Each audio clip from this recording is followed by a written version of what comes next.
Hey everyone! Today I want to show you how I create my frameworks in Autodesk Sketchbook using the shape tools and the guide tools.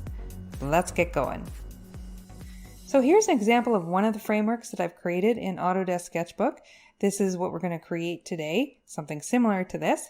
I like to use these when I place them behind my designs. They give me a nice framework, they break up my blank page, and they make them fun to doodle in.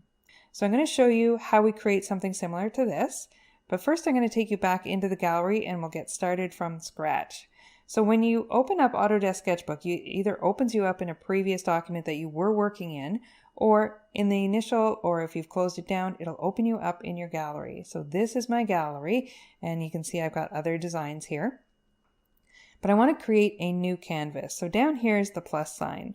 So I'm going to create new canvas, I'm going to choose new sketch, and it gives me some options here. So I can rotate the canvas the way that I want it. I want it to be in this direction. And I can also choose from one of the presets, and they have a variety of presets. I'm going to choose screen resolution, but I'm just going to go back and show you here that you can change these numbers manually. It brings up the keyboard so that you can do that.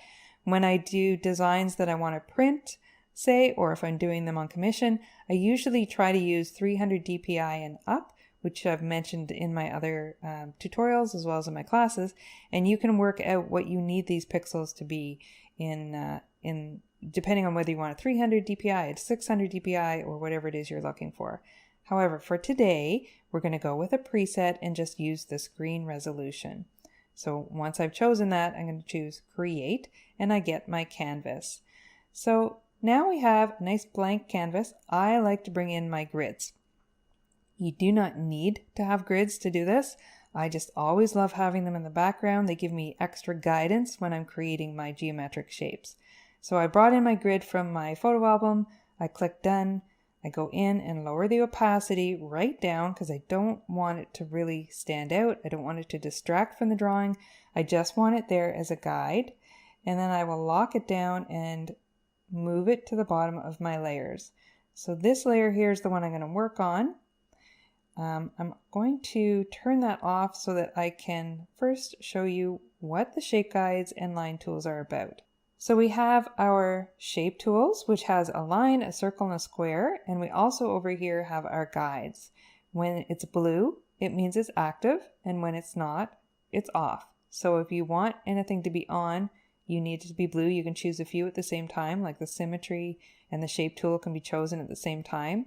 Some tools will turn off other tools, like the paint can turns off the symmetry and the shape tool. So here we're just going to show you how the shape tool works to start with. I'm going to show you the line. So you're just going to draw a line anywhere you want to put it, and it gives you this little dotted line to tell you where it's going to show up. When I release it, I get my line. So I can draw another one over here, and you can keep doing that. It's based on the width of your brush. So if you want your brush to be thicker, you can get thicker lines. And if you want it to be really thin, you can get much thinner lines. So that is how the line tool works, very handy.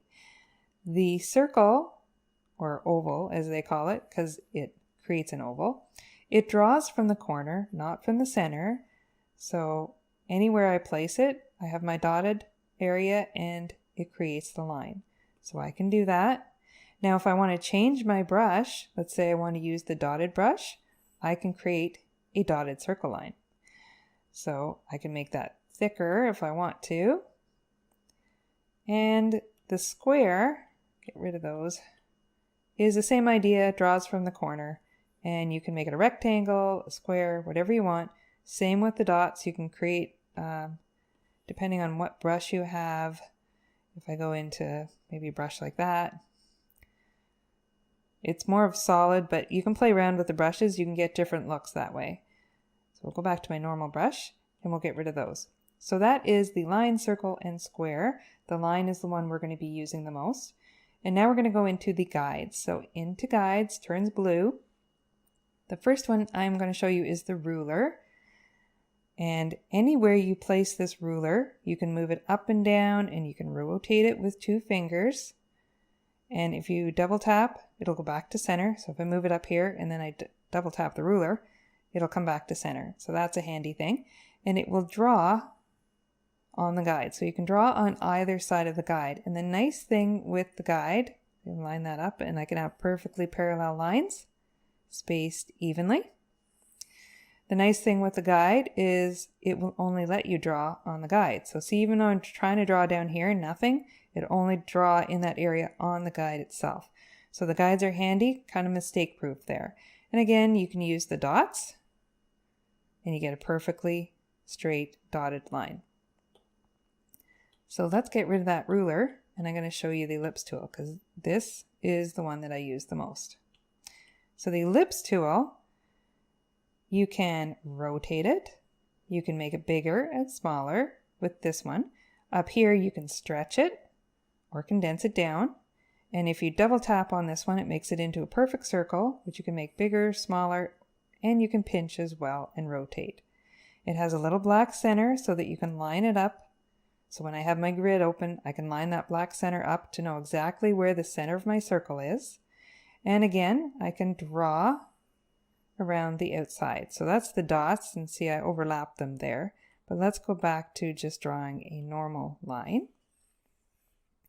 So there's a circle there, and you can just move it around, make it smaller if I want. I can make my line thicker.